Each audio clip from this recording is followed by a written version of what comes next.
আসসালামু আলাইকুম। ওয়ালাইকুম হুজুর আসসালাম। ভালো আছেন? আলহামদুলিল্লাহ। হুজুর, আমি আপনার কাছে আসার উদ্দেশ্য আমার একটা বিষয় জানার জন্য। জি বিষয়টা হচ্ছে আমি গত কিছুদিন আগে এক জায়গাতে গিয়েছিলাম, একজন মানুষ মৃত্যুবরণ করছে।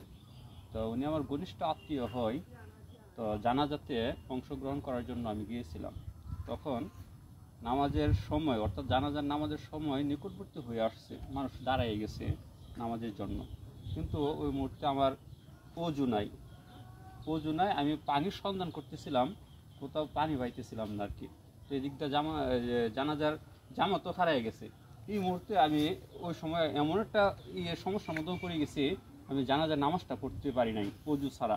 আমার ওই সময় কি আমার কোনো দ্বিতীয় পথ সংগ্রহ? জি আলহামদুলিল্লাহ, আপনার প্রশ্ন আমি বুঝতে পারছি। জি জি জি যে জানাজার নামাজ শুরু হয়ে যায়, জি তাইমুমের বিভিন্ন হুকুম আছে। তার মধ্যে জানাজার নামাজের ক্ষেত্রে যদি বোঝা যায় যে আমি পাশে পানি আছে, উযু করতে গেলে জানাজার নামাজ পাবো না, তাহলে এই অবস্থা দ্রুততার সাথে তাইমুম করে নামাজে শরীক হওয়া যাবে। এটা জানাজার নামাজের ক্ষেত্রে এটা জায়েজ আছে।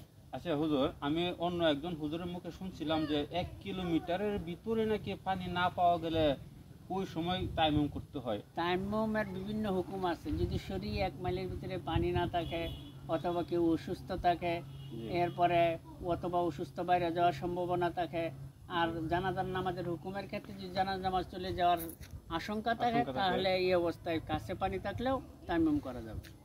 আচ্ছা, জানাজার জামাত ধরার জন্য কাছে পানি থাকলেও যদি আমার সন্তান না থাকে, ওই মুহূর্তে তাড়াতাড়ি করে আমি তায়াম্মুম করে নামাজে শরীক হতে পারবো? জি, শরীক হতে পারবো। যাই হোক, শুকরিয়া হুজুর। আজকে অনেকদিন যাবত এই জিনিসটা জানার জন্য আমি চেষ্টা করতেছিলাম, আপনার কাছ থেকে আমি জিনিসটা জানলাম।